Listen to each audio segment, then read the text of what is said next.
This is the fourth meeting of the 25-26 General Plan 4-year review. In this 4-year review, the Planning Commission will serve as the task force. Please remember to turn off your cell phones. The parking validation machine for the garage under City Hall is located near the entrance. Agendas and a sign-up sheet are also available in the back. Since there is no flag, we will move on to the roll call. Vice Chair Bickford. Here. Commissioner Barocio. Here.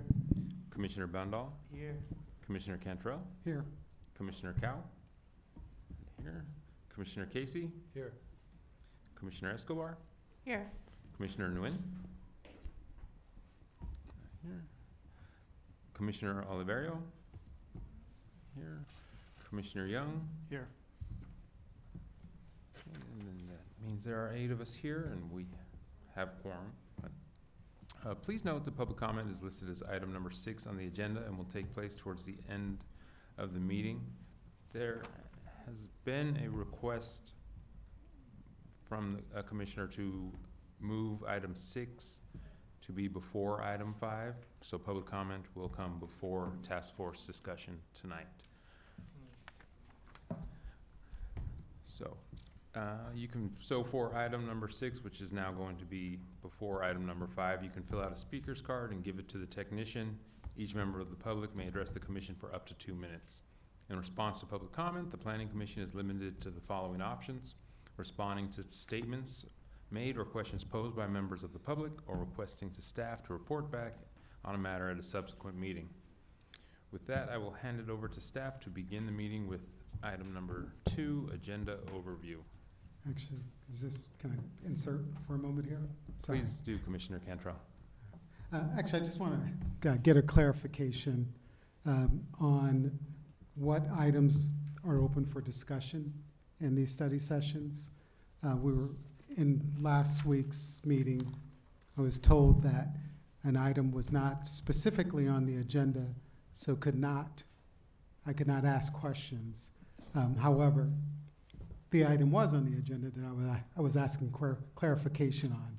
So I just want to be clear that we can have, yes or no, appropriate conversations and expect answers from city staff about items that we are questioning in relationship to this planning process. Thank you for the question, Commissioner. Aaron Yu from the City Attorney's Office. Yes, broadly speaking, for example, if there's a general topic for discussion and there's a specific item or a project within the city that you think is related to that general discussion, you can bring it up. There are no actions being taken here at the study session. And so one thing that I would just caution is the appearance of bias, recognizing that this is a public meeting, that statements being made here may come into play later on if a decision about a specific project comes before this commission in a quasi-judicial sense. And so we want to make sure that statements made about pending projects do not give off an appearance of bias or how the commissioner may vote on a certain issue. But again, if you have a specific question that it relates to the larger topic that has been noticed, it can be discussed here. That's fair and acceptable. Thank you, I appreciate it. Thank you.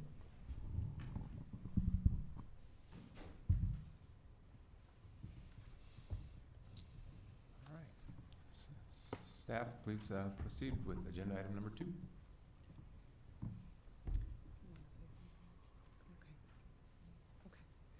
Good evening, Commissioners. My name is Cora McNaughton, and I'm going to present on staff's proposal on small multifamily housing tonight.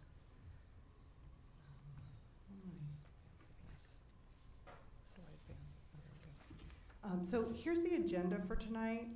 We'll start with some background on the topic, followed by analysis and our recommended strategy and next steps. After that, we'll, as stated by the chair, we'll move to public comment and then task force discussion after that. Ruth Cueto from Principal Planner with Citywide would like to say a few words about public outreach in the meantime, so I'll let her do that.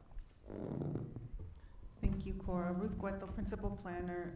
Wanted to provide a brief verbal update on our public outreach to date. Since our last meeting, the team has met with one council district leadership group to discuss our scope of work and the general plan 4-year review in general, the District 1 leadership group. We have also been able to contract with an outreach consultant. We selected winter consultants and are working with them to develop the dates for our open houses. And right now we're targeting April and May. And as soon as we have those dates, we'll be sure to share with the commission, task force, as well as the public on our website. And that's our update on outreach.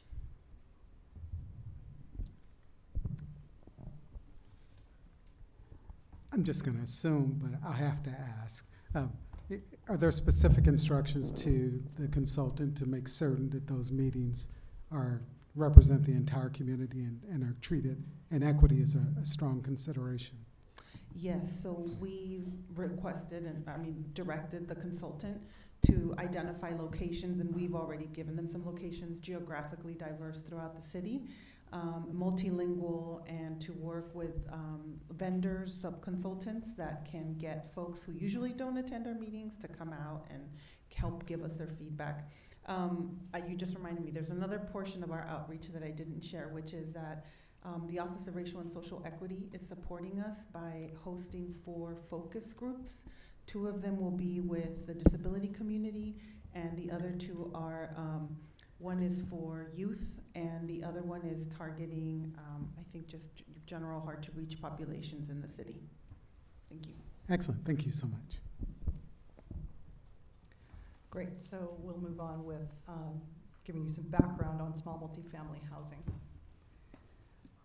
So just a reminder that the general plan 4-year review process is focused on land use changes aimed at increasing housing production. Small multifamily housing, which is sometimes called missing middle housing, is the 3rd of the 4 components that we're exploring. So the next meeting on April 1st will be on the jobs to housing balance and residential capacity. So let's start by talking about what is missing middle. Missing middle is an intermediate level of density between single-family detached houses and larger apartment buildings. It comes in many different forms, from duplexes to small apartment buildings, cottage courts, townhomes. The number of units can vary. It's sort of generally defined as from 2 to 20 units, but it is defined sort of differently in different jurisdictions. What distinguishes missing middle from other types of housing is that the scale is generally compatible with single-family neighborhoods and can provide a transition from higher density development to lower density development. And because missing middle housing units are generally smaller than single-family houses, for sale missing middle projects have the potential to provide a more affordable home ownership option. It's worth noting that the median price of a single-family home per Redfin in San Jose is around $1.3 million, which is out of reach for many households. So missing middle housing already exists throughout San Jose. It's mostly in older neighborhoods. Examples would be like Victorians that have 2 or 3 flats, and such as well as small mid-century apartment buildings with, say, 4, 6, or 8 units. But there are also more recent examples, including the building pictured here. So this 6-unit building replaced a single-family house on a parcel that's about 9,000 square feet in area. This neighborhood has a mix of single-family and small multifamily buildings. The general plan land use designation for this property is mixed-use neighborhood, which allows up to 30 units per acre. And the density of this particular project is 29 units per acre. So here's another building that was recently constructed, say in the past 5 years, on a street that also has a mix of single-family and multifamily development. This building has 3 units. It's on a parcel that's about 10,000 square feet. This was previously a vacant site. The property's general plan land use designation is residential neighborhood. The residential neighborhood land use designation allows up to 8 units per acre, or up to 16 per acre if the surrounding density is above 8. Here, the density is 13 units per acre. for this project, which is less than half the density of the previous project. So why are we looking at small multifamily housing as part of this effort to increase housing production? So our housing element in strategy P35 requires that we explore allowing 4 to 10 units on parcels throughout the city, including high opportunity areas. The city also needs to consider allowing missing middle housing as a buffer between higher density development in urban villages and lower density single family neighborhoods. The city has previously looked at ways to encourage small multifamily housing. In 2020, as part of the general plan 4-year review, staff and the task force looked at allowing 2 to 4 units on single family parcels, which at the time was called opportunity housing. In 2021, City Council recommended that staff explore allowing housing in the residential neighborhood land use designation, which comprises more than 80% of all residential land area in the city. That same year, Senate Bill 9 became law, which allowed up to 4 units on a single family parcel, so the city's work on opportunity housing didn't move forward. And in July of last year, the Starter Home Revitalization Act was amended through Senate Bill 1123 to allow subdivisions of up to 10 parcels on vacant single-family parcels. So that provided another pathway for missing middle housing. Well, let's take a closer look at what Senate Bills 9 and 1123 already allow on single-family parcels. This is key context for any policy changes that San Jose ultimately chooses to make. So first, looking at Senate Bill 9, it applies to parcels in the R1 and single-family plan development zoning districts. There are some disqualifiers, such as parcels in or near wetlands, habitat areas, hazardous waste sites, etc. SB 9 allows a total of 4 units on a single-family parcel. This can be achieved in 2 ways. First, through a duplex project, which allows 2 primary units plus up to 2 detached accessory dwelling units, or ADUs. Alternatively, you can do a subdivision project, which splits the parcel in 2. You're allowed to have 2 units on each of the resulting parcels. So these could be 2 primary units on those parcels, or a primary unit and an ADU. The minimum parcel size after subdivision is 1,200 square feet. And the law does include protections for renter-occupied units and rent-stabilized and rent-restricted units. SB 9 also has an owner occupancy requirement for subdivisions where the property owner is required to occupy one of the units for 3 years from the date of subdivision. Since SB 9 went into effect 5 years ago, San Jose has received 19 applications for 2-unit projects and 73 applications for parcel splits. And of those, 6 2-unit projects and 32 parcel splits have been approved. I'm sorry, could you repeat those metrics for me, please? Okay, sorry. San Jose has received 19 applications for 2-unit projects, the duplex projects, and 6 have been approved. And it's received 73 applications for parcel splits, and 32 have been approved. Thank you. Senate Bill 1123 went into effect on July 1st of last year, and it goes further than SB 9. It allows you to subdivide single-family parcels into up to 10 parcels. The minimum size for the resulting parcels, like SB 9, is 1,200 square feet. To be eligible, the existing parcel can't be larger than 1.5 acres with the same disqualifiers as SB 9. One difference, though, is that SB 1123 says that the existing parcel must be vacant. However, the state has subsequently said an existing unit may be designated as a remainder parcel to allow subdivision of the rest of the parcel. Another difference with SB 9 is that SB 1123 has a minimum density requirement of around 20 units per acre. If a parcel is included in the housing element inventory, it has to be developed at its identified density. Also, the law aims to generate smaller units, so the average size of the resulting units may not exceed 1,750 square feet. Yes, go ahead, sorry. Just real quickly, Cora, SB 9 requires the homeowner to stay in the house for 3 years. at least a parcel for 3 years. How about this? This one does not have the same requirement. Thank you. The city has one SB 1123 application on file. Recall that it went into effect in July of last year. Staff have completed several preliminary reviews for SB 1123 projects, so we do expect more to come soon. I should also mention that it's possible to exceed the residential neighborhood density maximum by using the state density bonus law, and I'll get into that a little bit later.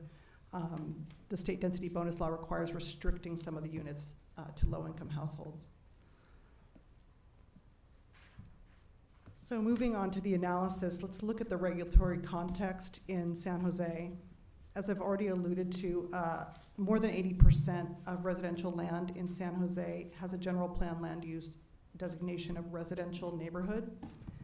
And for properties with that designation, density, as I said, is limited to 8 units per acre, and in some exceptions, up to 16 dwelling units per acre. Along the density continuum in our general plan, the next higher residential land use designation is mixed-use neighborhood, which allows up to 30 units per acre. Mixed-use neighborhood could be applied in areas where you'd want to allow small multifamily projects, but it also allows commercial uses, which isn't necessarily desirable in all residential areas. So in addition to the limitation on density in the land use designation, the zoning code itself prohibits multifamily housing in R1 zoning districts. And it's also prohibited in the vast majority of single-family planned development zoning districts. We talked to developers who have developed or proposed small multifamily projects in the city about what kinds of obstacles they've encountered with the permitting process. The main issues that they highlighted were uncertainty about how state laws are implemented at the local level, with interpretation of the language in new laws varying among jurisdictions. This is challenging for smaller developers who may have high landholding costs. It's also challenging for city staff trying to provide timely and thorough advice to prospective permit applicants. Another obstacle that they found is the owner occupancy requirement in SB 9. It can be a deterrent for some people who would otherwise subdivide their properties and build more units under that law. The intent of that provision of SB 9 is to prevent speculation. So you're requiring the owner to live on the property for 3 years after subdivision, but it can inhibit unit production in some cases where, say, there's a single owner of multiple properties that could be subdivided.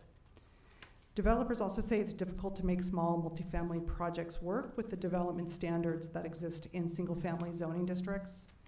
They cite, for example, the 2.5-story height limit, 20-foot front and rear setbacks in the R1 zoning district as particularly challenging. So missing middle regulations have already been implemented in several major cities in the US, including Portland, Seattle, and Minneapolis. Some jurisdictions in California, including Sacramento and Berkeley, have more recently passed their own ordinances. Sacramento's ordinance has been in effect since late 2024. The ordinance allows multifamily housing in all zoning districts. It doesn't impose a maximum density, but there is a minimum density required. The ordinance has development standards to control the massing of buildings, including height, setbacks, among other parameters.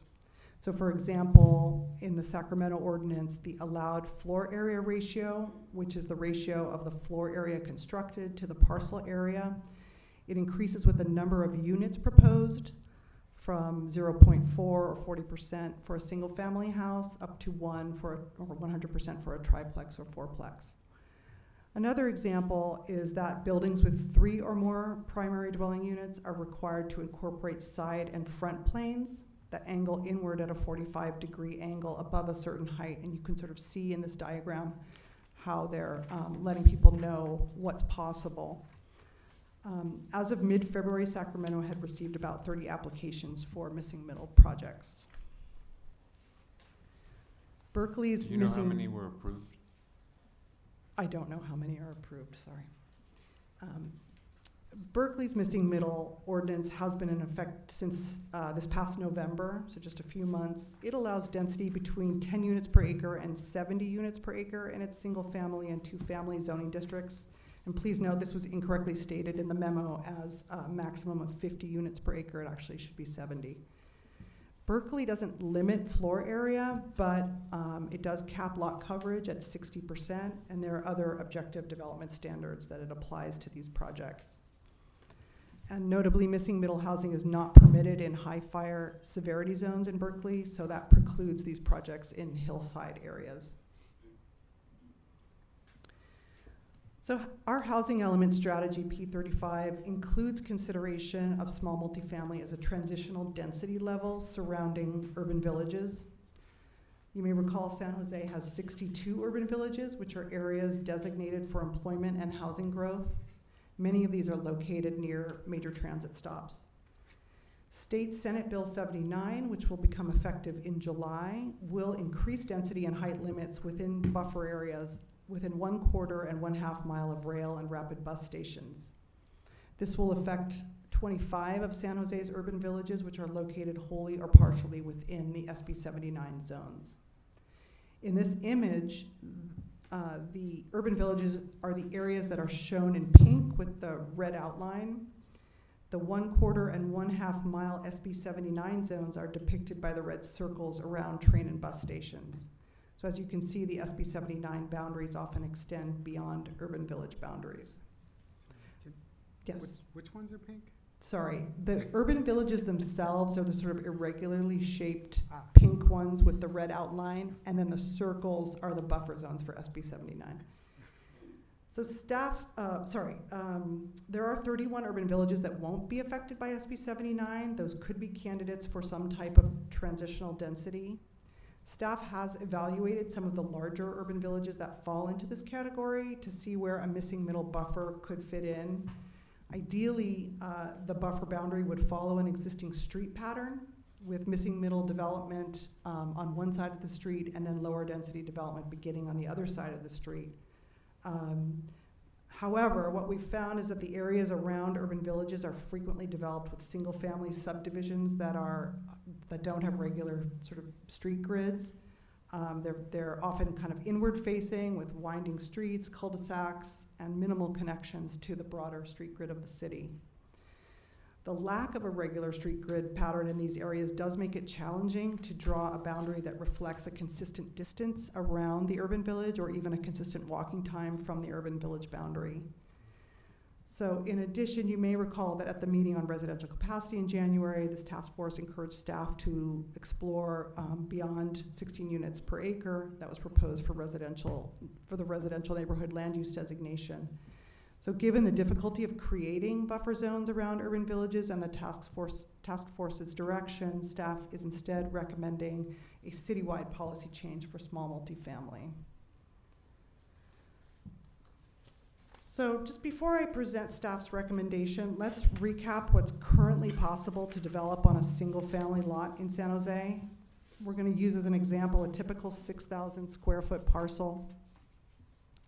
The general plan and zoning code limit density and use, so generally one single family unit is permitted up to 8 units per acre, or as we mentioned, up to 16 units per acre in limited instances. Per state law, you can also build one ADU and one junior ADU. When you include the ADUs, the actual density on the site is about 21 units per acre. A discretionary planning permit is required in some instances for those, but if the project meets the development standards of the zoning district, typically only a building permit is required. With an SB9 duplex project, you can build 2 primary units and 2 ADUs for a density of 28 units per acre. With an SB9 subdivision project, you can also build 4 units, again, at a density of 28 units per acre.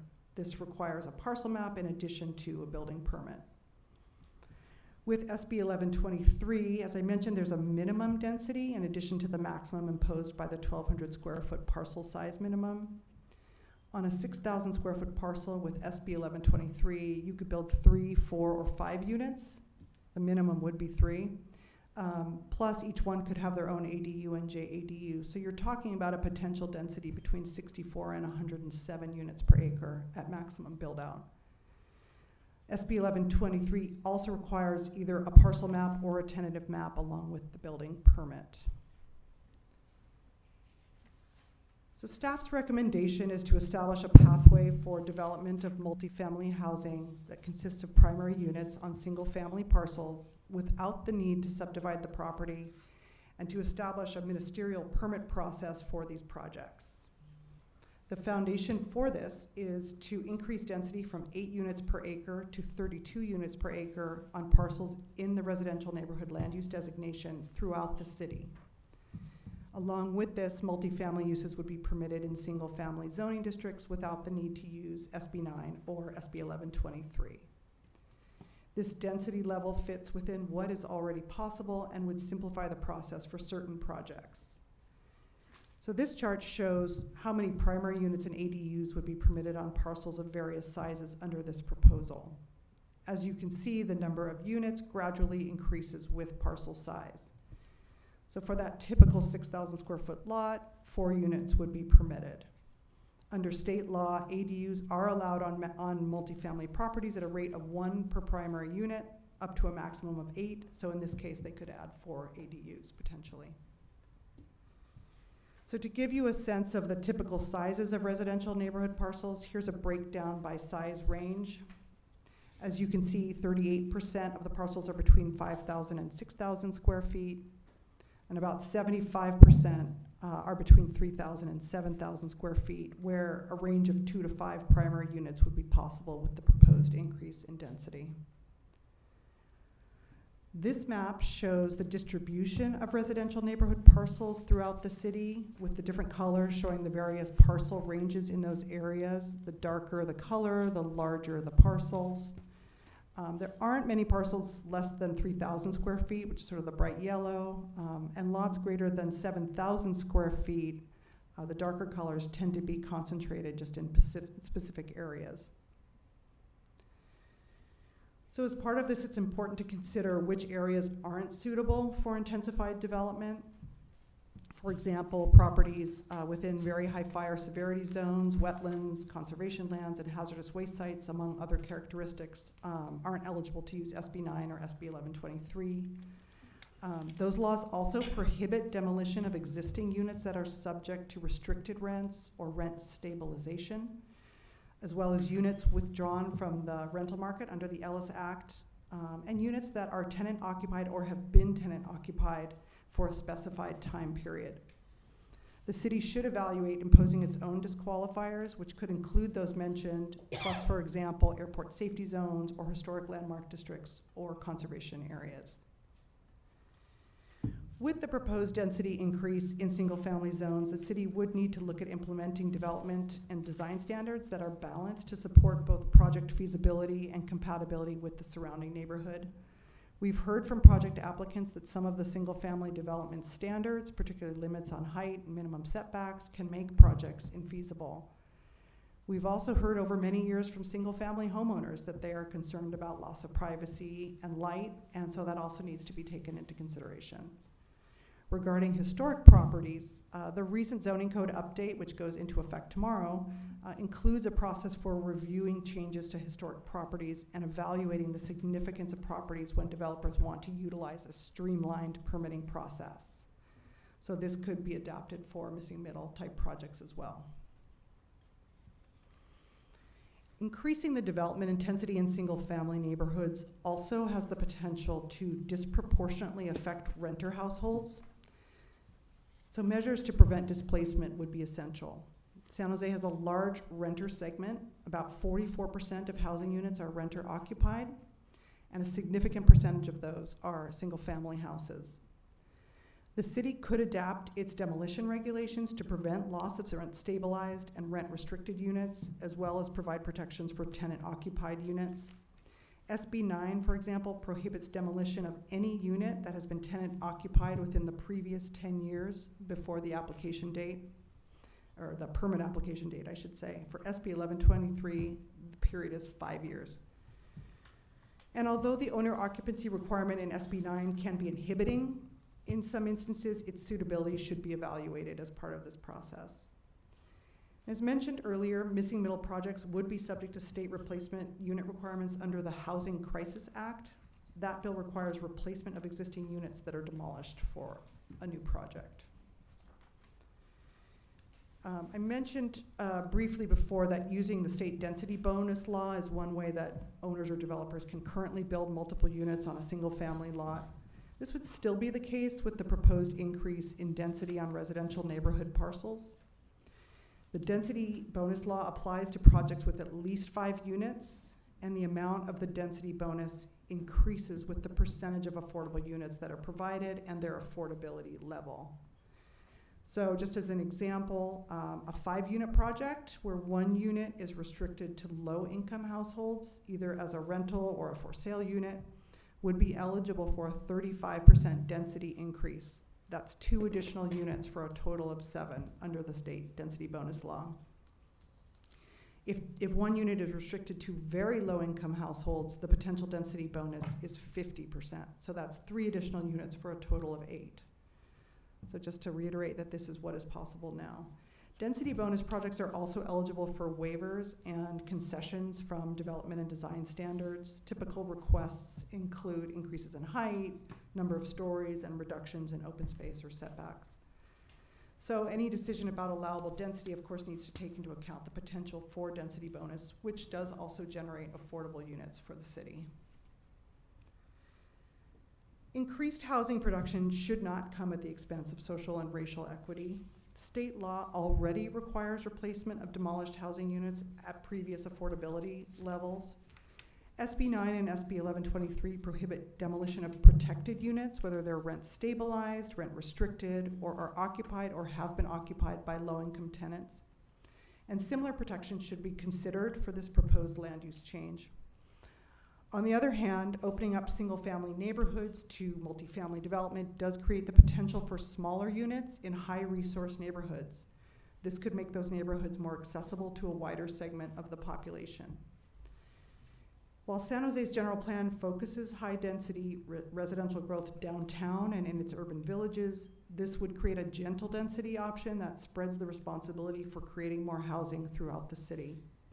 And finally, tracking and evaluating the impacts of this proposed change through a lens of social and racial equity would be an essential part of implementation.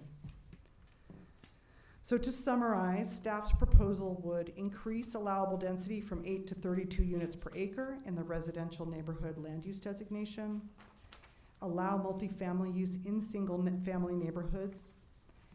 Implementation would include development and design standards and anti-displacement measures, and it would create a ministerial permitting process for small multifamily projects on parcels, again, within the residential neighborhood land use designation.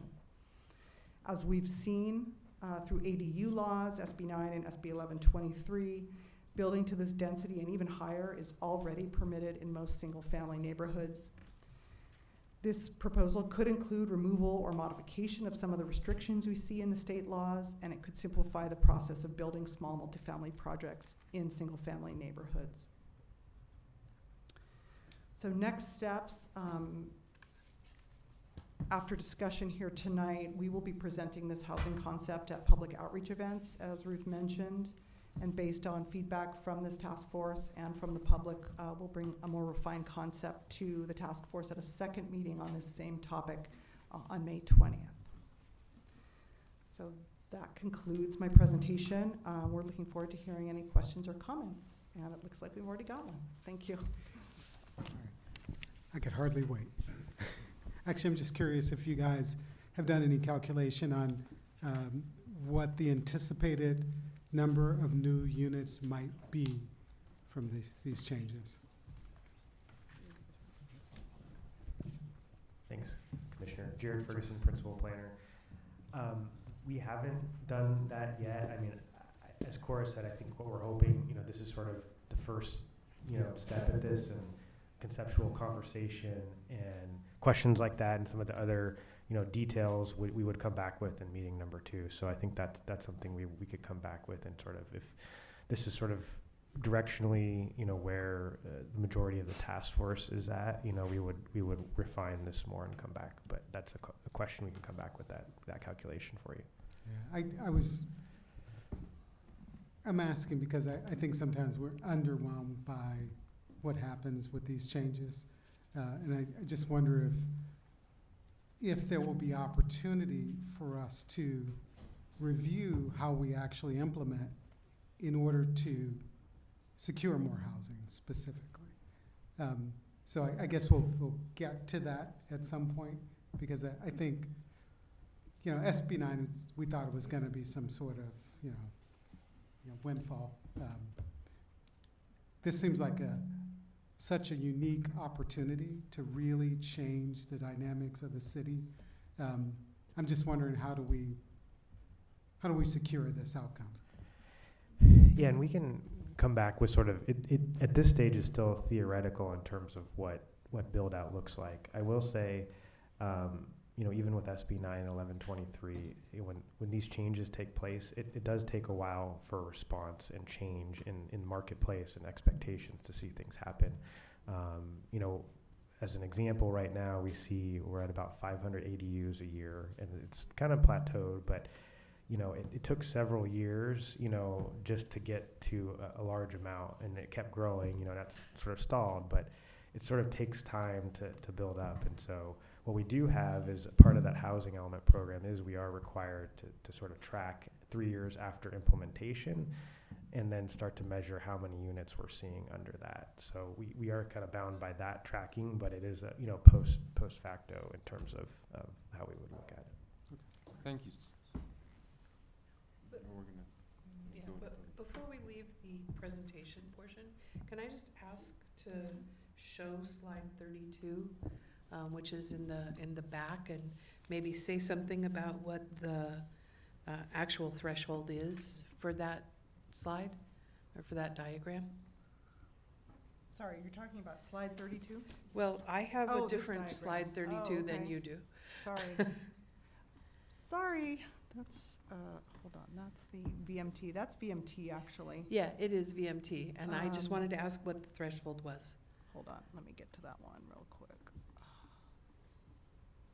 Why does it keep going back up to the top? Sorry. As she's looking for it, question on 6 and 5, like, did we reverse We it? reverse them. Okay, So and I don't know we'll be if- doing public comment before commissioners' comments. Yeah. But we'll let Vice Chair Bickford can ask for a question, and then we will ask for Robert Wood, is it Jia Lee, and Kales Anderson to give public comment. So if you would like to stand up and get in line at the microphone, feel free.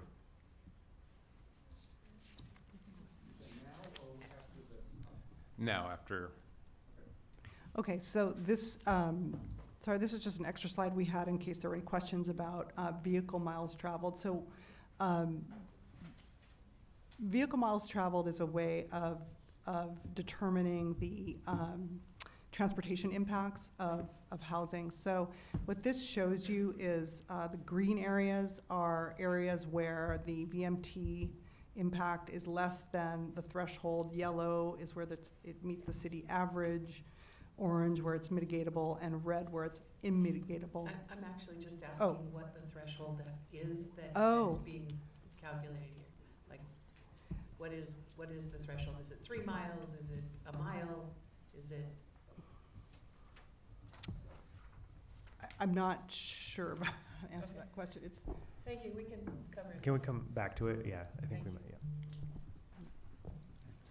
As a reminder, commissioners, the reason that we switched these around was there was a request from a commissioner to get public comment first, so that way we could take public comment into consideration before moving forward with the conversation between the task force members. So with that, each speaker will be allowed 2 minutes, and so Mr. Wood, please come forward. So I'm Robert Wood. I'm the chair of the Housing Committee of the San Jose State California Faculty Association. And I want to say, first of all, that I really appreciate all the commissioners who spoke out last time in January about the need for more housing. Vice Chair Bickford, Commissioner Barocchio, Commissioner Bondal, Commissioner Cantrell, Commissioner Cow, Commissioner Escobar, and Commissioner Young. We really appreciate your standing up for more housing. We do hear you, and we think city planning is hearing you, and that's terrific. I also appreciate city planning proposing changing the maximum density of residential zones to 32 units per acre, because I think this can be the first really big breakthrough towards more housing that I've seen in the years that I've been working on this issue. I appreciate you taking the needs of existing renters seriously. I hope we don't get into a situation where there's zero redevelopment of rental housing, because quite a few of such houses need redevelopment. What we need is a comprehensive revision of the general plan with the spirit that we see in today's presentation. I felt that the so-called streamlining of the urban villages process is going to take us years to perhaps not produce any projects. Last time in January, we had 4 new growth areas, and as the commissioners talked, it sounded like the reason we wound up with only 4 was that was all there was staff time to actually produce. It's really difficult to say this in a time of fiscal challenge for the city, but we can't get the kind of progress we need on changing the general plan without more time and more resources for city planning.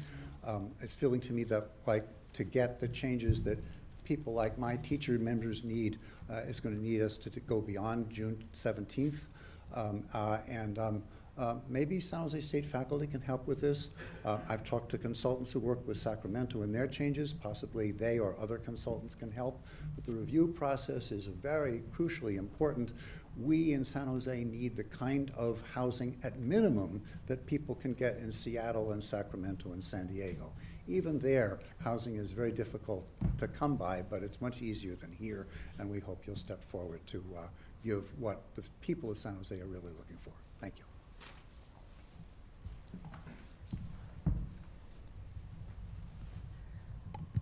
Good evening, Chair and Commissioners. My name is Jia Lee. I'm a local real estate developer and builder. I strongly support staff recommendation for ministerial process of small multifamily housing, but we face a critical timeline problem. The staff report notes that while we have state pathway like SB 9 and SB 1123, they are currently stalled by mandatory subdivision requirement that can take up to a year to complete.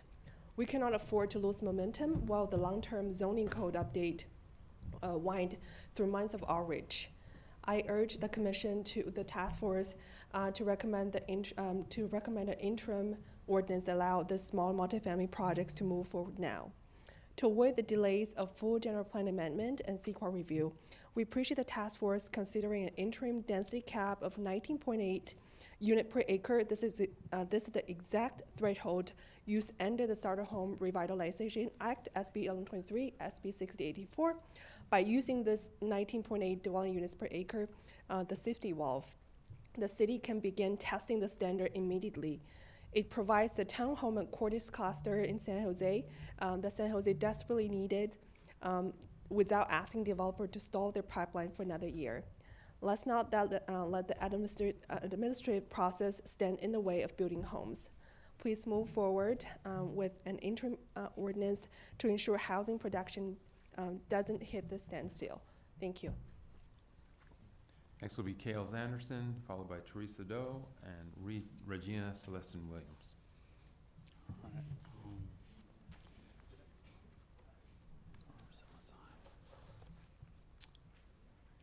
Somebody reset the clock.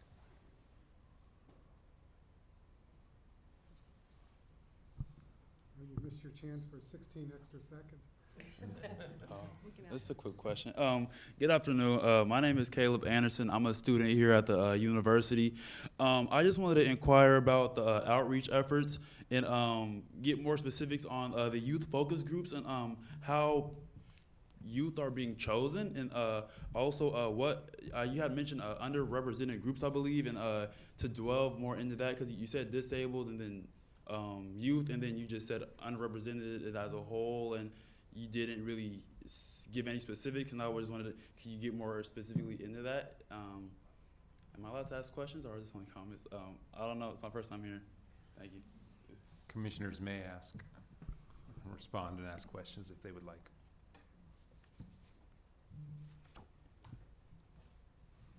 Teresa Doe.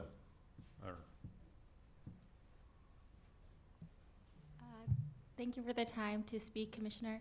I am Teresa Doe from San Jose Yimby. I would like to say that I'm really excited about the staff recommendation to significantly increase the residential density throughout the city. This is going to be a great opportunity to see more variety of homes being built in San Jose that we haven't seen before for several generations. I think we encourage the task force to be even bolder by recommending a higher density of 40 dwelling units per acre in order to meet the RENA obligations. As the city expands housing capacity, we ask that the city should consider expanding potential broader use for public and quasi-public land to support affordable and workforce housing.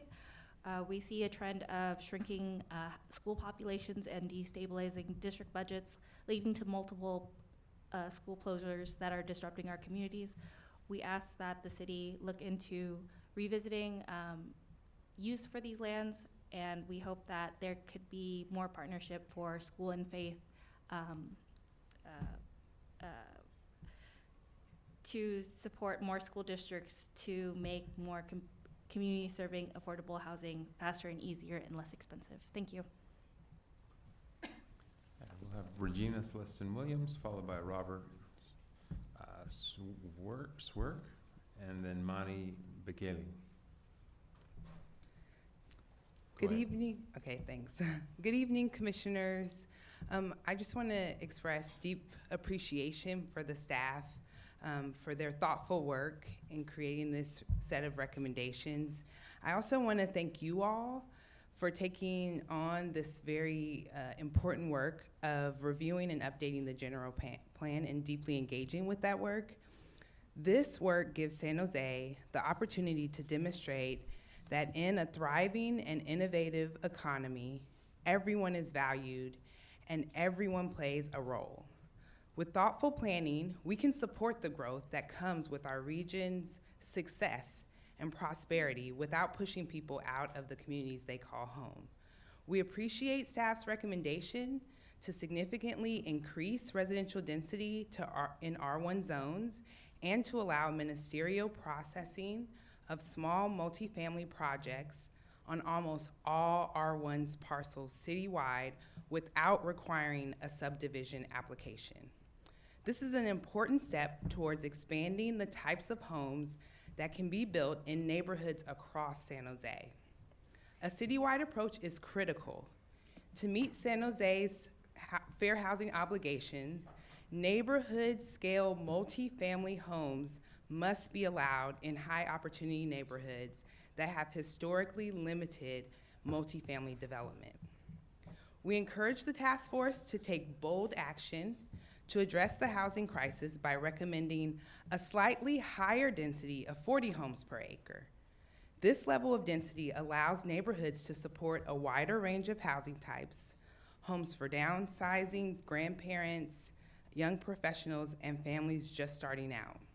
Importantly, a higher density also increases the likelihood that proposed projects are financially viable.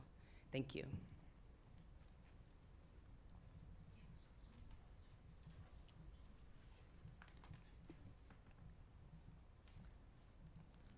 Hi, my name is Robert Swerk, and I'm a principal planner with VTA. Thank you very much for allowing us the opportunity to speak briefly on this item. VTA staff has been following the city's general plan four-year review process very closely, both through this task force process as well as through discussions at the staff level. VTA staff supports the recommended strategy in the staff memo of making general plan and zoning code changes to allow ministerial processing of small multifamily projects outlined in the staff report and the residential neighborhood designation.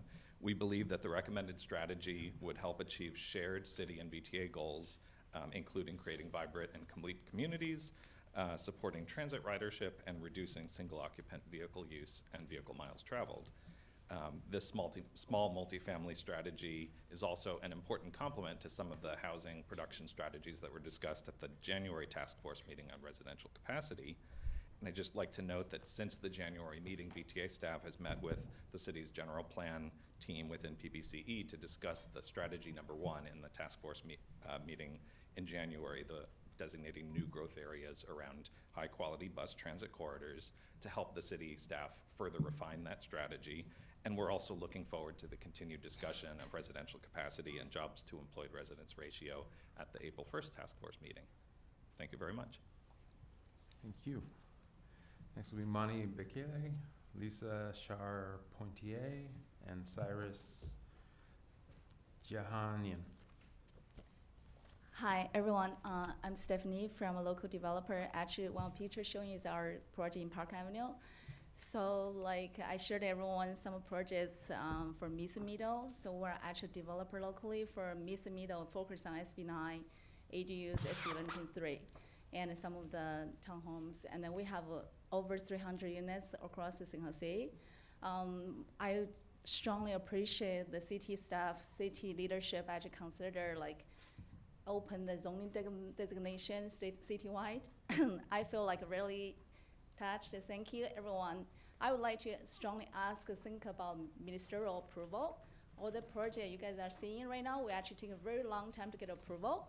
I know city are short staff, and there are a lot of process. Actually, state law actually have restriction, like SB9 owner occupy, and our staff our employees actually get benefit to move into San Jose because of SB9. And we have ADUs right now. We're the first one getting ADU kind of conversion, and we're putting on sale. We would like to do a lot more, but right now I feel like this opportunity going to open up, San Jose going to have a dramatic change for the neighborhood. But at the same time, it's open up tons of opportunity because I think more than 70% of the neighborhood actually are single-family zoning, which is going to open a lot of opportunities for the younger family, younger generation. At the same time, please consider like how can we expedite the processing for the planning and the building process, and at the same time, how can we actually get permitting within like kind of 6 months if we can, and we can expedite with construction and reduce construction costs, and then we can actually help with more homeowners actually to move back into San Jose or move into San Jose. Thank you. You mentioned additional ministerial approval or new ministerial approval. Was there a specific? Streamlining ministerial approval and like for example, SB 1123, I know city has been like ministerial about like T-map and the building permit, right?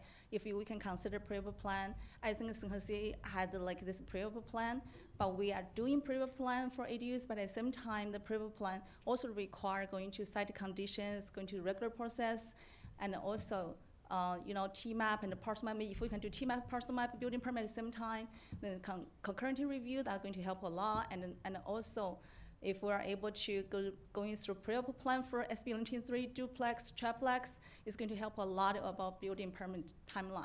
Yeah. Thank you. Thank you very much.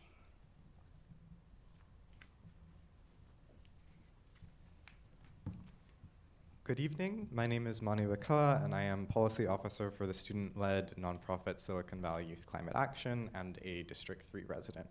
I'd like to thank you for your commitment to encouraging the development of small multifamily or missing middle housing as part of the solution to help us create more affordable and hopefully well-connected homes for all San Jose community members. I'd like to particularly draw your attention to the climate benefits of this and similar policies. Transportation, mostly from personal gas-powered cars, accounts for just over 50% of our greenhouse gas emissions in San Jose. And this is largely because we are a city built around cars, not around people. It is difficult or impossible for most residents in most neighborhoods with most jobs or work schedules to get where they need to go without a car. We need to build our housing more densely and in closer proximity to our daily needs so that we can access them on foot or by bike or public transportation. As we reduce our reliance on cars and the number of miles we drive, it's both a climate solution and a solution for our health and safety and quality of life. It cuts down on dangerous air pollution, prevents injuries and deaths from collisions, and it saves residents on some of the significant financial costs of owning and using a car. Please continue to pursue this approach while promoting more equitable and climate-forward housing. I also encourage the staff and commissioners, task force members working on this 4-year review to work closely with the Climate Smart San Jose team to ensure that the general plan updates contribute as much as possible to the targets in our Climate Smart plan. San Jose is committed to reaching carbon neutrality by the year 2030, so we quite literally cannot wait for another 4-year cycle. Climate impacts and unattainable housing costs are the 2 biggest threats facing the future of my generation, so please use this opportunity to address them both. Thank you very much for your time.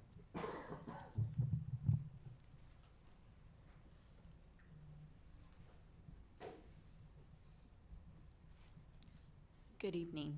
My name is Lisa Charpentier, and I am with the San Jose team of the community-based California Donut Economics Coalition, and we work to maximize common good in San Jose, aiming to meet the needs of all community members within the means of our living planet.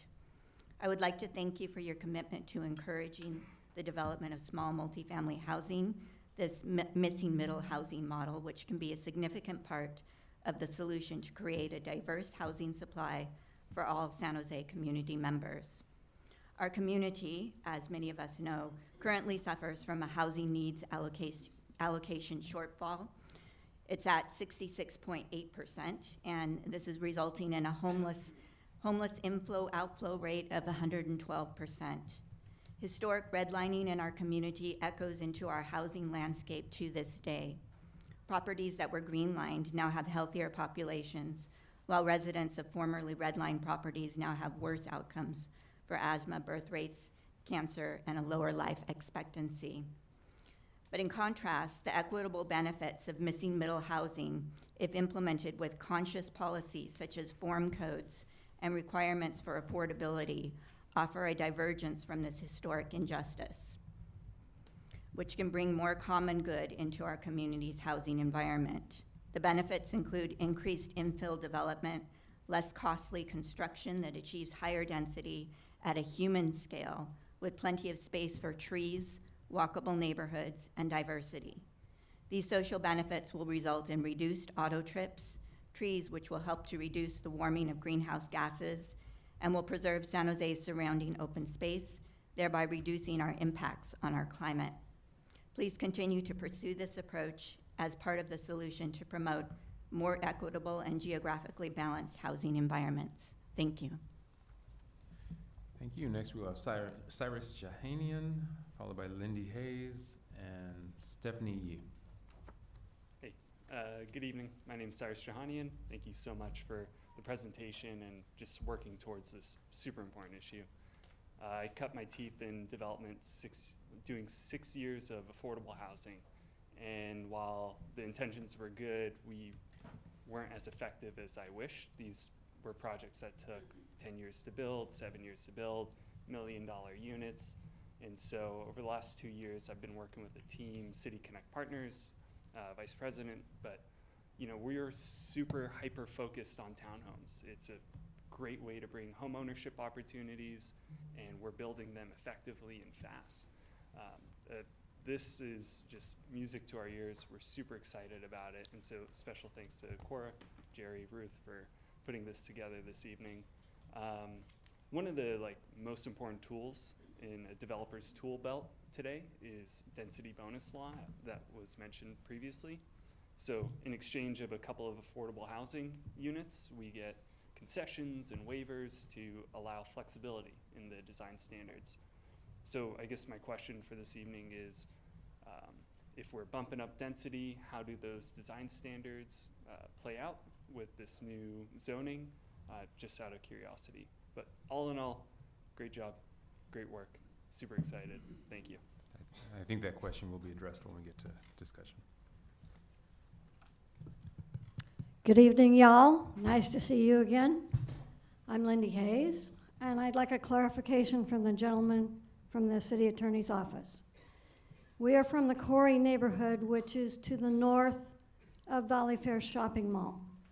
When the neighborhood was built in 1949 to 1951, the developer also bound each plot of land with CC&Rs, that no plot of land could contain more than a single-family home of up to 25 feet in height. What I'd like to know from you is, what does that mean in the face of change of zoning regulations, in the face of changes in state law, in the recommendation last week by the planning department that the zoning for at least part of the neighborhood be changed? Can you clarify? What takes precedent?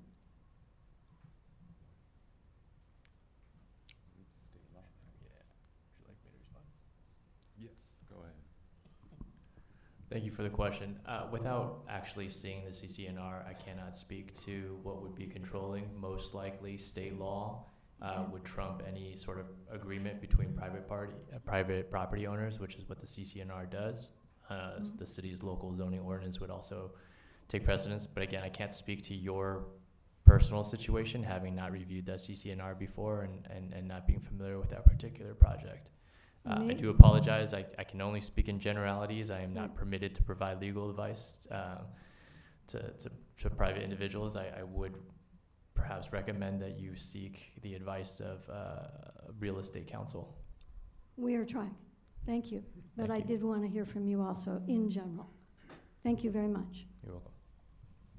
So we have Stephanie Yee, Sandra, and Chris Giangreco.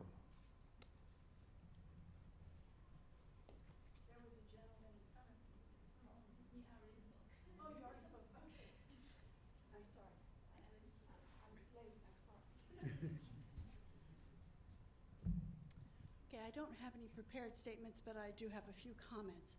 I'd like a clarification on SB 9. I'd like to make it. The state law requires an attestations. Attestations are generally not enforceable.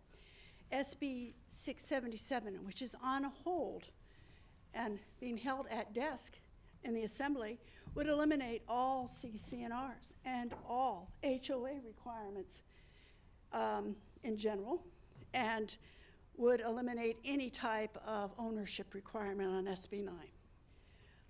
I would like to take issue or have you use some different words. Resource rich to me means that that area has lots of resources: medical, transportation, groceries, and it has parks. I don't believe that's what you're meaning. I think you're resource rich. When you say it, means high income or higher income. You should change the word so you don't confuse us people who aren't in the mainstream. I'm concerned about infrastructure, parks and recreations, open space, our tree canopy. As you move and take away setbacks, etc., you lose trees, you lose open space. As you reduce park fees, you lose parks. And we have parks that aren't even developed yet that we're done. We have sewer backup in D3. I have friends that have experienced that. We have water issues. We have power issues. We have fire insurance issues in some areas. I have friends that have actually not been able to get fire insurance in areas that you're talking about increasing density in, but you don't consider them fire hazard areas. So I think you need to be looking a little bit broader than the definition of fire hazard.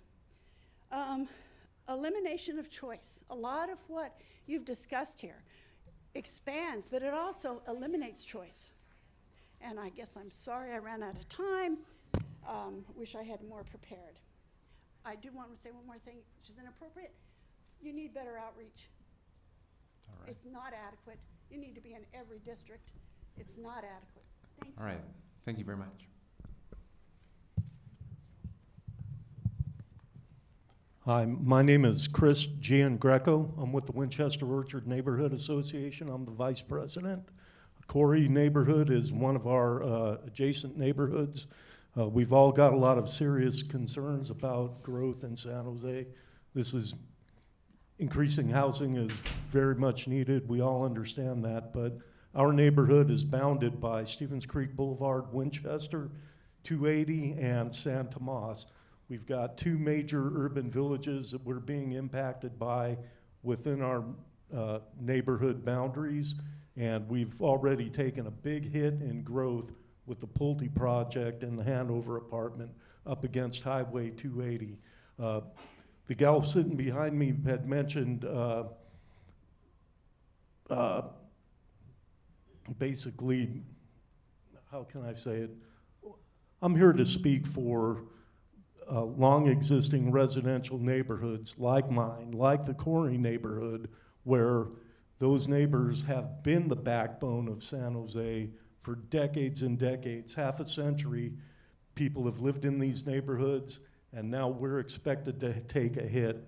When I hear the term resource rich, I interpret that as single family dwellings in existing residential neighborhoods that can provide the opportunity for multi-unit and the opportunity to have our neighborhoods destroyed for their neighborhood feel and what they've been for decades and decades as the backbone of this city.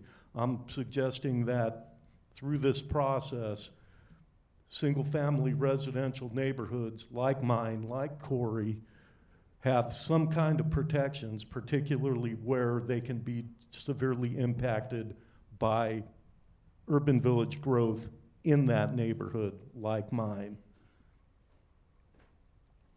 Staff, what is the definition of resource rich?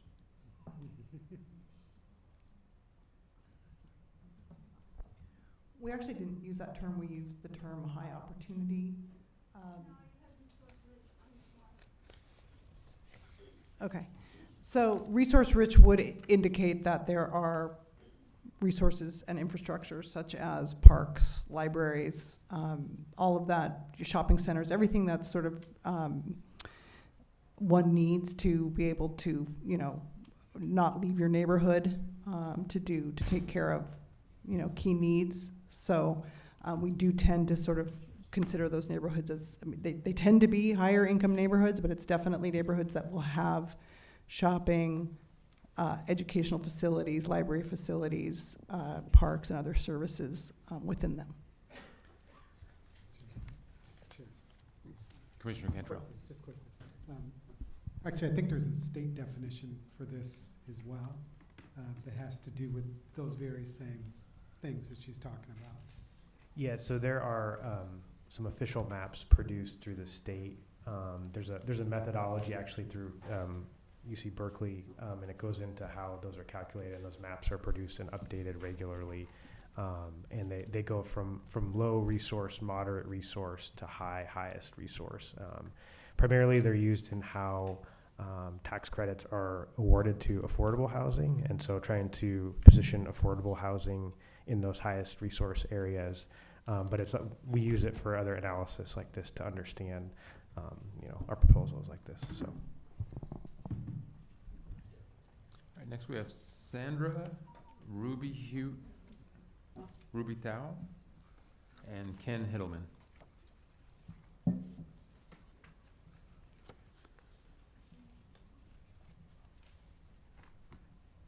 If there's anybody else, please fill out a card, and that's all we have.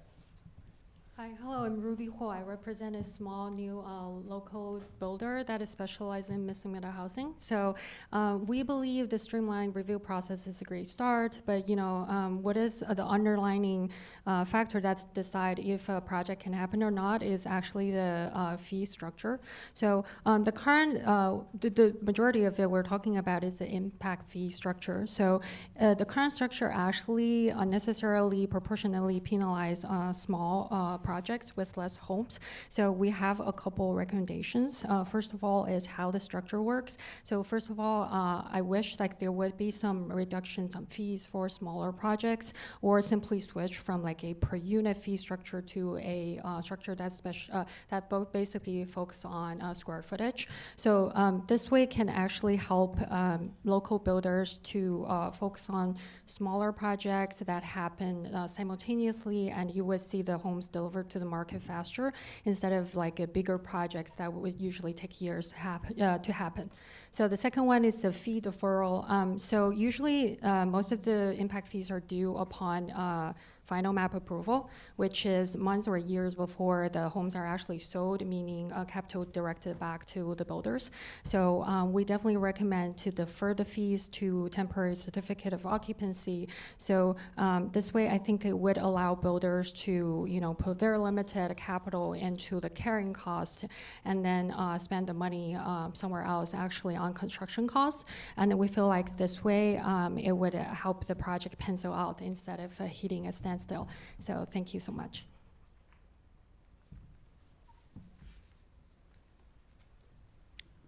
All right.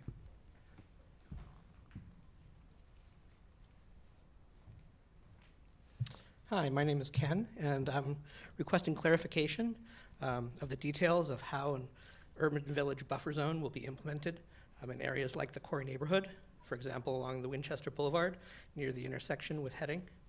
I'd like to advocate for the higher densities and heights of mixed-use neighborhood along there, but not extending into the R1 housing units behind them on residential streets and on heading. What is the plan, and when will specifics be available for that? Thank you.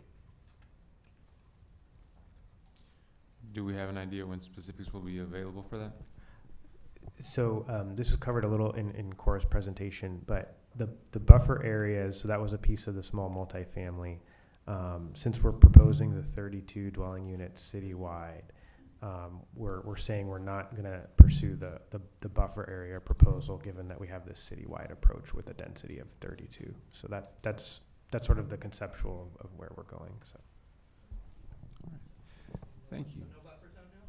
Yeah, that's right. Since it would be citywide 32 dwelling units an acre in residential neighborhood, then we weren't considering a buffer zone around urban villages.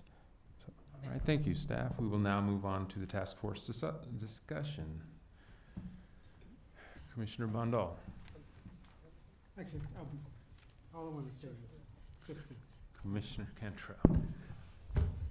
I love participatory democracy. This is an amazing example of it. I am so happy to see so many people with their own perspectives and interests being represented in this meeting today, asking questions and saying thank you as well. I wish we could have this at every meeting we have. I think it's beautiful and amazing, and I really want to thank you all for showing up today. That's all. Commissioner Bondal. Thank you, Chair. Thank you, Cora, for the presentation. Cora, was that your memo that you wrote? Yes, but it's always a joint effort. Okay, I enjoyed reading the memo a lot. I thought that was it was very easy to read. I enjoyed the amount of examples you gave in there too, the pros and cons, and I liked how you compared to Berkeley and what Sacramento is doing as well. So it was good to hear and good to know what other cities are doing. So for example, Sacramento, the FAR, which increases by unit count, FAR stands for floor area ratio, and Berkeley, part of the memo it said 10 to 50, but you made a correction to the presentation, it's 10 to 70. So we, or you guys and all of us, were proposing a 8 dwelling unit acre change to 32. My question is, for developers, will that pencil out?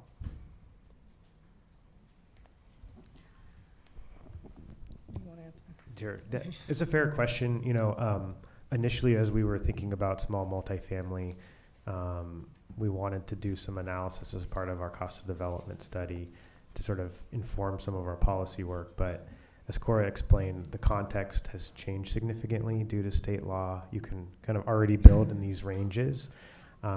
So I think as we move forward, if we do, move forward, we do want to understand financial feasibility of these projects, but given that this is already in the boundaries of what's allowed by state law, we feel it's an appropriate policy proposal, but look to, in the future, understand more about financial feasibility. Okay, and then Jared, so for example's sake, Berkeley's moving from 10 to 70.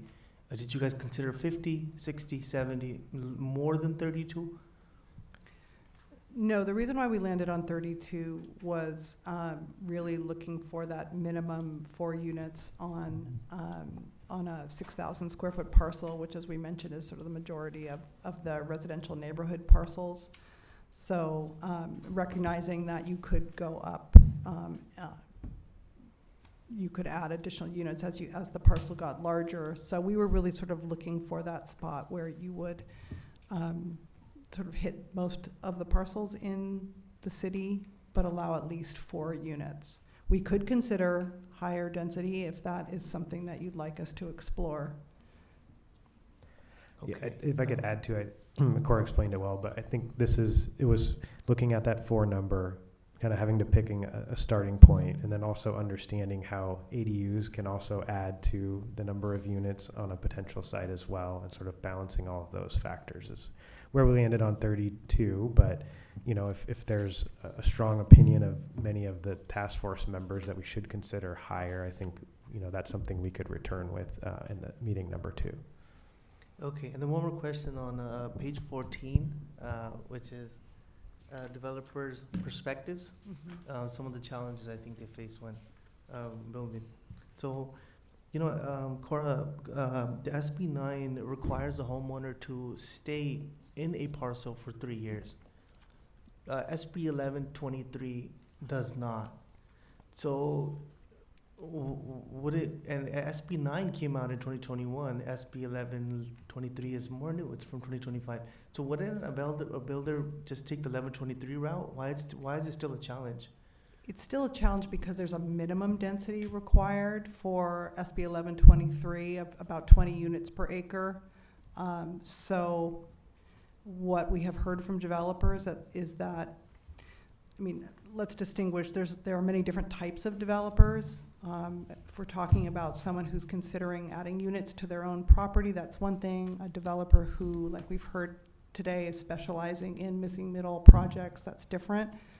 But we have heard that there is sort of a sweet spot in terms of the parcel size to be able to achieve that that required density for SB 1123 and also achieve feasibility in their project. So it can be kind of a delicate dance. Okay, and then Cora, you guys both, and Jared, you guys mentioned that the 1-to-4 ratio was very important.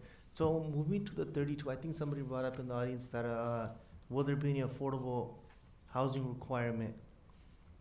Will there be?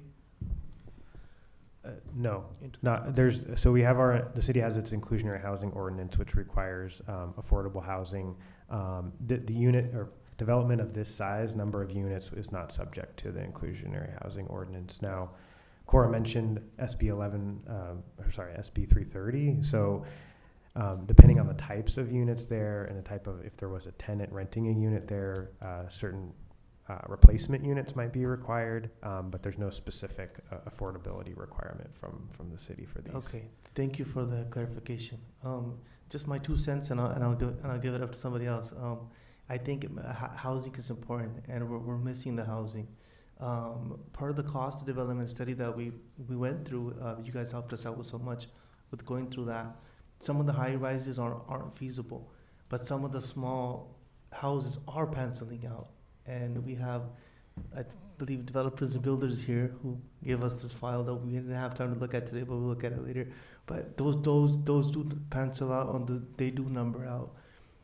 It's a challenge right now within our city that some of the young folks can't afford housing, and some of the older generation, they have purchased house back in the day that has multiplied in value, and they'll be quick to say that back in our day it was so easy. But it is a challenge. Where we are the 3rd largest city and the 4th, 5th biggest economy in the world.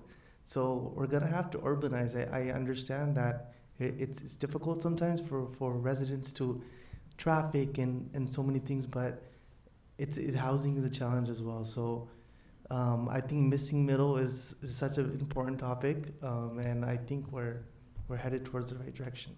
So, thank you. And staff, could you please look into 40, moving from 8 to 40 units per acre, and let us know how that kind of pencils out, or what developers think of that? I know multiple people in the audience, commenters, suggested that as well. Yeah, we'll come back in the next. So it won't be the next meeting, but the next meeting on missing middle with analysis around 40. Yeah. Thank you. Mm-hmm. Commissioner Barroso. Perfect, thank you. I echo my fellow commissioners' sentiment that the presentation is great, and it addresses a very important topic. Question that I have is in slides 6 and 7, there was an example of projects, existing middle housing. On 6, it was 6 units, 11 parking spaces. And on slide 7, page 7, project 3 units, 7 parking spaces. Are these parking spaces on the parcel, or are they on the street? Those are parking spaces on that are included in the project, so they are off-street parking spaces. It should also be noted that both of those projects were permitted before San Jose reformed its parking ordinance. So they built the required number of parking spaces at that time on the property. On the property, okay, perfect. So with that, I go to the proposal summary, page 28. So the second bullet, allow multi-family use in single-family neighborhoods. What, in the proposal with X amount of units, you know, it's either 32 or wherever we land on, is there parking on site attached to that? A minimum or some sort of formula, like for every 5 dwellings, there's gonna be 2.5 parking spaces. Is there any parking attached to the dwelling units per acre that is being proposed or that will be proposed? So as I mentioned, in 2023, San Jose changed its parking ordinance. We do not have a parking minimum. However, what we are seeing with most of the residential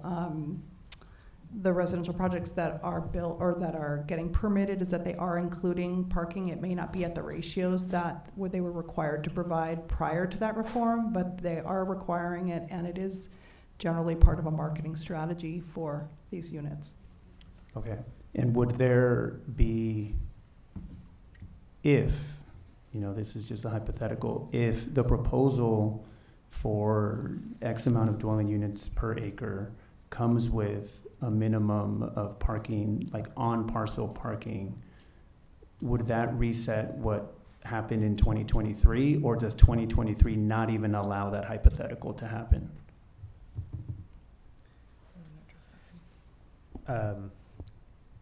We could consider it. I mean, the 2023 was an overhaul of our all parking program. As a part of this, I mean, we do mention parking. I don't know at this point that we've gotten into those specifics. So as a city, the city council approved, right? We removed our parking minimums. It's not something out of scope for this that we could consider if, you know, the task force felt strongly, input felt strongly. But as a whole, it would sort of be reversing course in terms of a policy decision that was made in the past. But it's something that could be discussed or considered. But right. I would recommend to look into that, because a lot of and again, I go to the nice slide, I think slide 5 was awesome. I mean, there's a lot of great visuals here, but the one that had, I think it was towards the end, it was slide 22 that had the RN parcels geographic distribution by parcel area. A lot of these parcels, and I live in a neighborhood that has, you know, like the 2% or the 9% of 7,000 to 8,000, 8,000 to 9,000. Those are built deep, right? So the parking spots that, you know, a property owner thinks they own, but, you know, it's city land, is those 1 or 2 spots where they put their trash cans, right? They're not wide. So if any of those parcels ever become a 20, 25, 32 unit with no parking, those people, as much as bike lanes and VTA and all those things will be in the neighborhood, people will bring their cars. And if we don't plan for that to be on site, that's going to impact the street, the neighborhood. So that's just my 2 cents on why I think we need to entertain some sort of relationship or some sort of minimum of on-site parking for X amount of units. Thank you. maybe what we could do, or I could suggest for meeting number 2 is maybe return with some of what's been built post 2023 that's kind of in this, whether through SB 9 or others, and show you what parking they've proposed in those developments. It's certainly something we can continue the conversation, but there are market factors, and people do generally seek to build parking with their units, especially for sale units. It's very challenging to sell one without a space with it. But maybe as a starting place for that discussion, just so you can kind of see how current development is including parking, or what amount of parking they're including in what's being built. Yep, that would be appreciated. Thank you. Commissioner Casey. Thank you, Chair. On SB 1123, you mentioned the minimum is 20 units today. I think that was it. And the maximum is how much? So, how do they determine? The maximum is really determined by how many of the lots you can fit and meet the minimum lot size. So Okay, it's I a guess 1,200 square foot minimum for SB 1123. It's as many lots as you can fit onto your parcel that are at least 1,200 square feet. Okay, so And but in an acre. you're capped at 10 units too. Right. So there's a minimum dwelling units an acre, but then you can't go past 10. So that's sort of the effective maximum, so to speak. Okay, I thought the minimum was 20 an acre, so that's why I was confused. Yeah. So there's a difference between- minimum. It's density versus the actual number of units you can build. So the density can range from whatever the minimum is, like 20 units per acre, up to whatever density you get from as many units as you can fit on that lot, up to 10. Okay, I was just trying to get. Sorry, it is confusing. It's not the easiest way to do the calculation as they've done it. I Yeah. guess the main thing is with 1123, we already have some rules and opportunities in place for the development. I know we touched on some of the challenges, et cetera, but just moving it from 20 an acre under, where we're not seeing great uptick, to 32 or 40, it's great we can change what they can do, but if we're not putting in other mechanisms to make it actually successful for the developers, it's not gonna make much of a difference, I don't think, in terms of actual development. Some of the other changes, and it was alluded to in some of the comments, the requirement to do the subdivision, to do a parcel map does add time and expense and complication to the process. So, even if you're allowed to do a similar number of units, but through a faster process, a simpler process makes it easier to design. I think we feel like there is benefit to that. I guess as long as we're confident enough that the other mechanisms we're putting in place will actually unleash this. Because I know we've passed lots of things before where people get very scared that everybody thought we were gonna have duplexes and fourplexes all through the neighborhoods and everybody was up in arms, and that was years ago. I haven't seen one built yet. I've seen a couple, large lots where they put in 4 homes. I'm like, wow, okay, that used to be like 1. But I mean, it's not like this thing all over the city. So just wanna make sure we're actually putting in mechanisms and other changes that are required to actually make that feasible, so we're not just adding, new permitting, or new density rules that aren't gonna unlock anything. Commissioner Young. Thank you, Chair. First of all, I'd like to echo Commissioner Cantrell's comments. Thank you all for being here. It's wonderful to see a room full of residents that are concerned and care. And be assured we listen to everything you say, all of you. There's diverse opinions, as with a lot of issues in the city, but we appreciate everyone's concerns. I have a couple questions. First of all, Cora, thank you very much. It was a great presentation, and thank you for for getting us the PowerPoint slides before tonight. That was really, really helpful to me. I just have a couple of questions, and then I want to make an overall comment. The 1123 parcel, and then there's a partial parcel. I know it was intended for vacant parcels, but then could you just explain that, because I'm not really clear what that means? So the way that the law was written, it says vacant or uninhabitable single-family lots, and then through the law, and then through some determinations from HCD over the past few months, an existing home can be designated as a part of a remainder lot. So you can sort of parcel that out, and then on the rest of it, you can, as long as you can achieve that minimum density, try to get to the 10 units. As you can imagine, it creates some tricky challenges, and where you might be able to do some, might not be able to do others. And it also, the way that vacant and uninhabitable is not clearly defined. Some cities are allowing demolition of single-family home, and then you have a vacant lot. So that's where it's sort of like this 10 unit is possible, but the framework that 1123 has set up is somewhat complex, and so we feel like our proposal sort of fits in the lane, but makes it much easier to sort of accomplish a variety of different, ways you could build your site. Great, thank you. The other question I had is in particular, the Berkeley ordinance that restricts, I believe, to 60% of the lot. Isn't that preempted by the state? I mean, or am I misunderstanding that? So if you're using Berkeley's missing middle ordinance, then they have the development standards that they've implemented for that. You have to abide by them. So it's really a matter of choosing. If you're choosing Berkeley's version of missing middle, then their standards would apply. If you're choosing, SB 9 or SB 1123, then other standards apply. So, like for example, San Jose recently implemented development standards for SB 9 projects they're a lot more flexible, for example, than R1, the typical R1 development standards. So it's really sort of giving you another option. It's like for ADUs, we have a city option that has different standards than the state option. Great, thank you. Could you bring up page 25?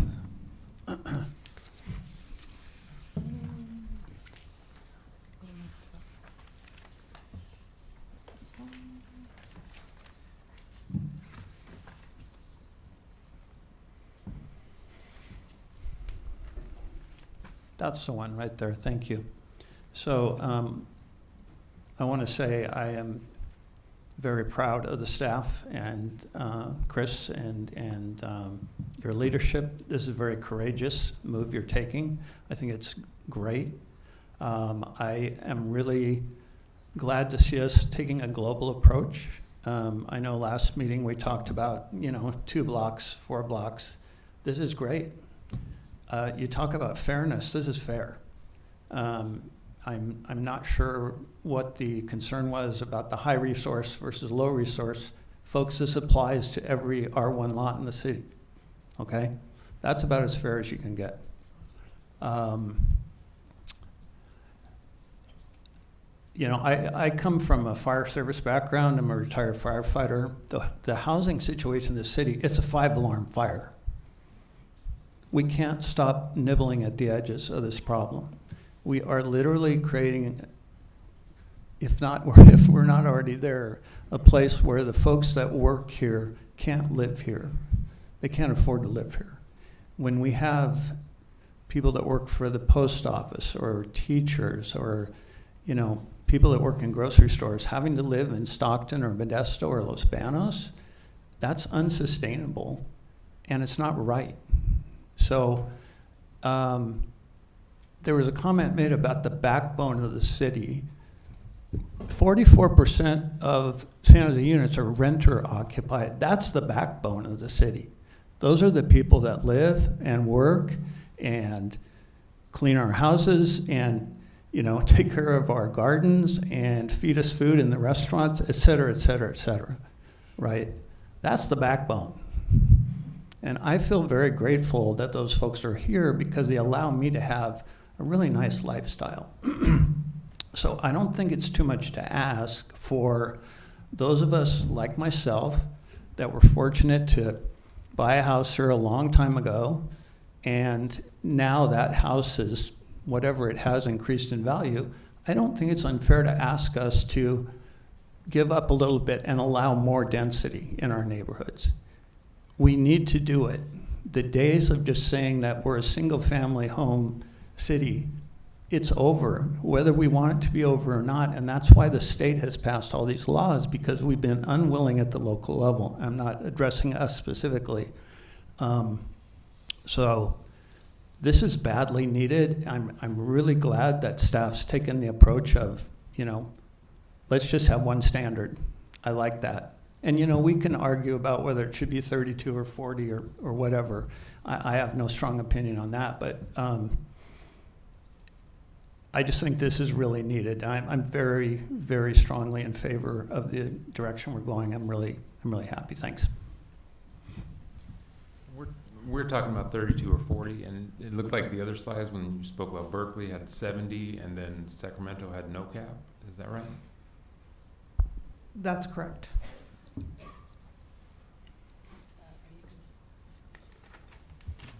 was just asking. Commissioner Cantrell? Actually, I just wondered if you're going to be able to answer the young man's question about equity and process. Regarding outreach? Yes, I can answer that question. So, as I mentioned, the Office of Racial and Social Equity is helping us with these focus groups, and I'm just going to pull up some information. I found my notes here. Doesn't want to work with me. One of the youth group is actually going to be, we have high school students that are Crystal Ray High School interns. They have an internship here in the city. And so we will reach out to them to be part of our focus group on youth. And then the other group, which I said was hard to reach populations, I misspoke. I think that was our initial target. It's going to be actually what we call Diverse Lived Experience Group, and it's through the Office of Racial and Social Equity's San Jose for All Commission Advisory Board. So they will serve as that second focus group. The Disability Focus Group, the Office of Racial and Social Equity has a contract with a vendor that provides services and for the disability community, and they will be the ones who can reach out to people they serve or people who are served through disability services and get them to those groups. Chair, can I? Just a brief point. I don't want to hog the time here, but I did want to talk a little bit about outreach. I used to be on the Neighborhoods Commission, which it's very sad that's not here anymore because I think it was really important for things like this. But there's a group called the All District Leadership Group, which I think kind of is what the Neighborhoods Commission kind of has come to be. And it's it's liaison through PRNS. I would really encourage staff to reach out to that group. And the PRNS also has a contact person for each leadership group in the city. I think you said you met with D3. District 1. D1, okay. I think it would be great if you could outreach to that all leadership group and the districts, because this is flying somewhat under the radar right now, and I think it's very important to get the word out to folks that this is happening, because if folks know it's happening, they have a chance to attend meetings like this and provide their input. So I would much rather see folks know about it now than we get to June or July and all of a sudden people are saying, what the heck, we haven't heard anything about this. So thank you. Yes, we can definitely reach out to that group, and I do want to note that for every meeting, we do email the council offices, give them a link to the agendas and the memorandums, and we're here to meet with them as well to give them updates as the work goes along. Vice Chair Bigford, and I definitely inform my district neighborhood leadership council. So. Great. I have 3 things. Could somebody bring up slide 27?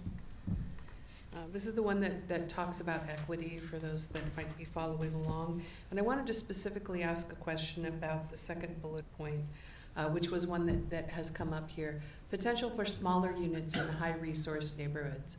I know that the resource, whether it's high or whatever it is, it implies that we are going to go into potentially high income, largely single family, and impose something on them. And my question really is, if there are a bunch of, take the Corey neighborhood, which I don't know, I don't live there, but if there aren't any vacant properties in that neighborhood, wouldn't it be up to a homeowner to come and say, I want to do something high density on my property? So what we're proposing would not necessarily require that the property is vacant. SB 1123 does require that the property be vacant. Am I understanding the question correctly? Yeah. No, you are, but Yes. to the simple answer is yes, it requires the property owner to Yeah. either agree to do something or to sell it to someone else to do something. Yeah, right? thank you. Yeah. My second point is actually around, we've talked about buffered zones. I do commend you for taking a sort of one-size-fits-all across the city, and yet I'm not sure that one size fits all. And so I would really like to understand if there is a desire to have some kind of buffering, whether we get to a number that's 40 or 70 or 32 or whatever the number is. A builder could still choose to create buffer zones in their construction. Really high on the front facing, lower in the middle toward a residential area. Yeah, I think there's maybe two issues. So there's sort of how we might treat on individual property step downs Right. to interface with another property, and that's something that Cora alluded to around design standards, and we haven't gotten as into those details as much. You know, that relates to height as well, and that's something I think we want to bring back in meeting number 2 to kind of get more into those details. The buffer zone idea was more around, you know, we have urban villages, and oftentimes, you know, those are much higher density, right? We're looking at maybe 5-7 story potentially, and how they may interface with single family, even with the step down, can be challenging. So the idea with the buffer is, could you know, provide this certain amount of buffer, right, after the urban village before you get to maybe other areas or deeper into the neighborhood where you could increase the density to provide a gentler transition. I think what we're saying is that given that we're going with 32 citywide, and Cora also alluded to, we did look at a lot of different villages. It's very hard to sort of draw that buffer without either being arbitrary or not quite capturing the right amount of area. And so that's why we said we should just go with the citywide approach rather than trying to draw the buffers. So it's kind of two separate issues, but that's sort of our thinking on each of those. So. Okay, thank you. My next comment is just, I agree with what my fellow commissioners have said. I think we need to look at a higher number. As much as it pains me, because I live in a condominium and it's not very dense, and it could have been denser, and that would have made room for more people to live there. And I still think density is the only thing that is going to drive us toward the housing numbers that we need to get, and not continue to be forced by the state to do things because we're not meeting our numbers, because that is just going to make it worse for every citizen in the city. Commissioner Barocio. So just to follow up on that, is there a way to, you know, say it's 32 per acre? Is there a way to say if it's a project under 4 acres, it's 32. Project 4 plus, it's 40. If it's something 10 acres plus, okay, now, you know, we're talking about a bigger project, so maybe that could hit 60 or something. Is there something that we can do in that regard, or is that just not feasible? So are you referring to sort of different density levels depending on the size of the parcel? Yes. That's what it sounded like. Okay. We can certainly look at that. I'm just trying to understand which direction you wanted. Well, so for a larger parcel, maybe a lower density is what you're saying? Other way around, okay. Well, what I'm thinking is, if, you know, say we go follow in the footsteps of, what is it, Berkeley, 70, right, per okay, to me, no, right? Like, if it's one property owner happens to have 1 acre in the middle of, and they're gonna put 70 there, no, to me, that doesn't make sense. I don't know, I need to see it, right? But if the lot is 10 acres or 5 acres, okay, then I can see where it's not just going to be one driveway in. It's, you know, it's a big enough property. Maybe it'll be on a corner, so there'll be a way for traffic to go in and out. So for me, the one size fits all, I totally get it. I think we need to think about the size of the lot and how many dwellings can fit there, as opposed to, you know, say we do land on 50. Well, okay, good luck for that 1 acre that can now hold 50. in a neighborhood that they're just not built for that. But by what we pass, they can do it, right? So just thoughtful in terms of the one size fits all. Maybe there's an opportunity for a scale. Yeah, we can certainly look at that. I will say, and it's an option we could come back with in terms of maybe a sliding scale type of density based on size. One of the things that we did think about in this proposal too, and I think some of the challenges I think we sort of asked in your questions about state laws, we have so many complicated pathways now and rules, and so I think our thought is trying to make it simple, and so having this, it applies citywide, it's one density, and there's still other state laws that stack on top in terms of you can do ADUs and, you can have density bonus. So there was, in sort of the policy thought process of trying to keep it simple so that it's understandable both for, neighbors, for city planners, for developers. So that was sort of in the thought process as well. But I understand where you're coming from, if a larger site, maybe, the higher density makes sense. And so we can certainly look at that. But that was our policy thought process approach of just trying to be simple. San Jose's density bonus was just discussed at City Council a few weeks ago.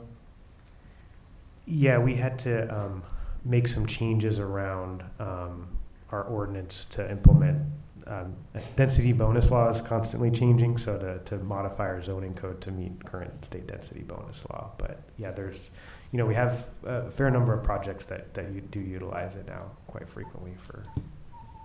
I'm sorry, I wasn't quite done. I just had 2 more points. Sorry. That's okay. We also have some builders in the audience, and they asked for 2 things, and I don't really understand the process for them. One of them was, can there be an interim process to do some streamlined approval plans or an interim approval plan while we work through this process, which isn't destined to be done until next year sometime. We have builders that want to build today. We have a housing need today. What, if anything, do we have latitude to do to help get those things done? Yeah, there's some challenges trying to do something interim or quicker. As much as the state's streamlined certain elements of environmental review through CEQA, we still have to do it on our policy changes. This density is modifying our general plan, so it's sort of hard for us to adopt some of those changes in our zoning without modifying the general plan. So I think it's something maybe we could think about in the meeting number 2 along timelines, and if there's an interim approach. I don't know that it would be significantly faster to do something in the interim versus going fully with what we're proposing, or how much time would actually be saved. And some of the other policy approaches mentioned are solutions around fees. It's not something we're as part of the general plan for your review, but we do have some other proposals around fee structure, which includes fee deferral, that we are going to be pursuing through some of our policy work through the housing element as well. So that would be helpful to these types of projects. Thank you. Commissioner Cantrell. I just want to make sure what I thought I heard earlier is what I heard in terms of the outreach. So the consultant that you hired will be looking to relationships that they may already have or may need to recruit in to include racial diversity in this mix, including organizations like Someone's Mayfair, African American Community Services Agency, and the Vietnamese community, I forget what they call it. Those types of organizations as well, I would hope. Yes, that's correct. Okay, good. Thank you. Commissioner Bondal. Thank you, Chair. Just a quick comment. I really enjoyed having public comment go first before our discussion. That just opens up some more time for us to kind of go back on some of the questions they had, like Commissioner Bickford just piggybacked off of. My request to the chair is, and planning staff, can we make this permanent going forward, and is that possible? We can certainly discuss it, yes. Thank you. I had a question. One of the letters that we received from the public identified a paper from Berkeley that suggested that building in San Francisco reduced the renter's risk of displacement by 17%. Do we ever do analyses that try to determine what type of renter displacement would occur if we were to implement certain types of bonus densities or setbacks, heights, you know, all the things that we discussed tonight? Yeah, somewhat familiar with what they mentioned. I don't know of any recent that's been done for San Jose in terms of how the changes would impact that in the future. It's something we could look at again and do some more analysis to come back with at the second meeting. I assume it requires a lot of math.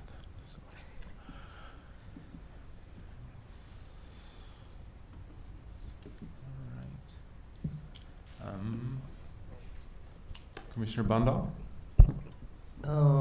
Since we have time so I'll take a question. So SB 330, I'm still kind of, Ruth, maybe you can jump in. 330 is kind of confusing to me when it correlates on top of SB 1123 and the 9. Could you kind of just shed some light on that?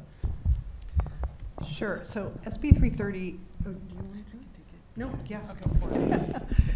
So SB 330 has a provision that's called replacement unit. So you have to replace certain units that you are demolishing for either a commercial project or a residential redevelopment project.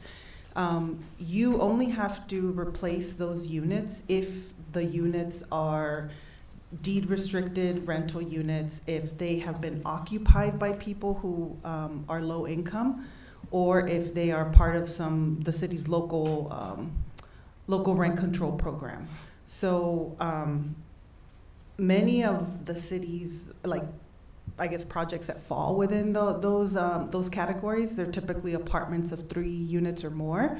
But it's possible that there's a house that someone's renting where someone is low income, and so the city has to make that determination to find out, and they work with the developer to get that information, and they share that with us. And if they say yes, there was one person here living, renting a unit that was low income, then when they come back with this potential program, one of those units has to be deed restricted.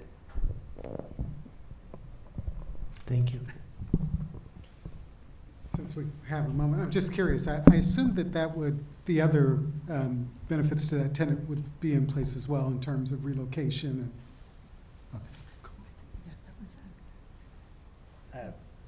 Yeah, so the city does have an Ellis Act ordinance which governs relocation. I will need to follow up if it applies on single family. I don't know that it does, but that's our ordinance that governs how, if there's relocation assistance required, certain types of notification requirements for tenants. Yeah, I would need to verify if it applies on single family. But that's why, again, going back to some of the policy discussion, SB 9 and SB 1123 have restrictions on demolition of units that have had tenants, and it varies the number of years in the look back period. But that's a sort of additional layer of anti-displacement policy that sits on top of the SB 330 replacement requirement, where they say those units cannot be demolished if it's had a tenant in that amount of time. So which it can limit potential redevelopment, but is also can limit displacement. So there's sort of trade-offs there.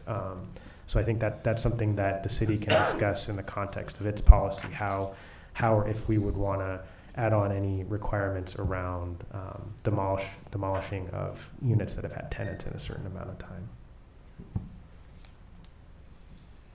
Question. Could you pull up page 22 of the slides? The residential neighborhood parcels sizes. This may be a dumb question, but why do we, in general, why are the parcels larger in the areas that are more historically blue lined or green lined? Do you have any idea why?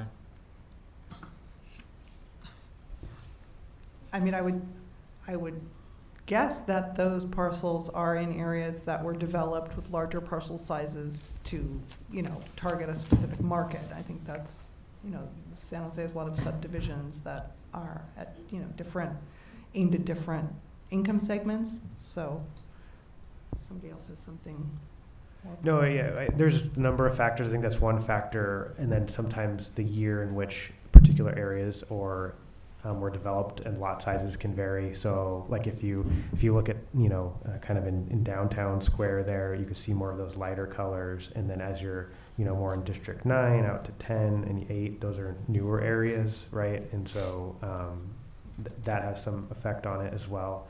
So yeah. I'm in a WhatsApp group for with the San Jose Unified. I'm in the Williams WhatsApp group, and boy, those guys have some ideas about busing kids from Horace Mann over to Williams, and it's fascinating. Anyhow, any other comments from commissioners? All right, seeing none, we will adjourn the meeting then. 8:27 p.m. Thank you, Chair.